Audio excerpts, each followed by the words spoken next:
It's been a journey of battles, it's been a journey of trials and tribulations, it's been a journey of fighting and guarding your property.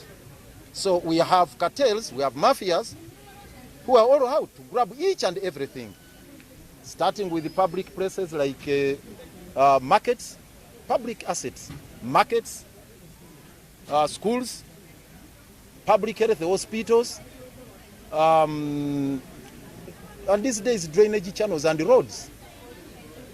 So it's incumbent upon all of us to marshal our efforts, to come together and fight this looting, fight the grabbing of our assets. That is the thrust of my mandate. And it's the thrust of my platform. This platform, which is encapsulated here in the 60-page platform or the Kampala agenda, which is here. I also highlighted the role we have played in planning for the city. There are quite a number of plans that we have come up with here. I've been so instrumental, I've been so central in all the planning processes, starting with the structure plan, which we are about to finish, the strategic plan, the one of 2021-2025, which unfortunately was not properly funded by Mr. Museveni, because the projection was we're supposed to get remittances from the central government up to the tune of 10 trillion.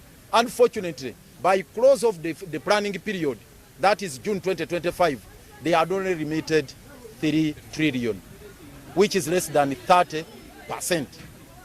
And that greatly affected our performance at State Hall. But the plans are there. All the plans are there. So we managed to craft all these plans we highlighted here. All the plans you can see here. We have plans to do, I've talked about the structure plan. We have the education master plan. We have the solid waste management plan. We have the drainage master plan, which required only $220 million US within a period of 10 years to finish all these issues of fixing drainage channels and get rid of the floods in the city.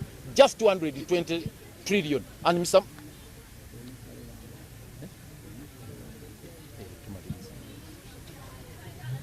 So we have fought, we've done that. Now this is a phase where we are going to emphasize implementation of these plans. The structure plan, the Kampala strategic, the strategic plan, the education master plan, the sanitation plan, drainage master plan, street lighting master plan, and all these plans which require serious intervention. We are going to assert ourselves to ensure that we pitch for funding, even if it means getting it from the development partners, because there are a number of development partners we have engaged on this, and they are willing to intervene and help us with the funding. So we are going to pursue it and ensure that we get adequate funding to do this. But primarily, protection of our assets, which are up for grabs. The drainage channels, the school land, public health land. I've mentioned also green belts and whatnot. We are going to jealously guard these assets. It's the reason I put up the fight. And finally, social justice, equity. Because my vision is to have a shared vision, shared prosperity. So we want to develop a Kampala which works for all, not a Kampala that works for a handful, specifically the cartels, the affluent, as opposed to all Ugandans, including the indigents, including what they term as the riffraff. We have to assert our authority to ensure that this city is sustainably developed for the people of Uganda, for all the Kampalans, not just a handful. And that is where I'm putting my emphasis.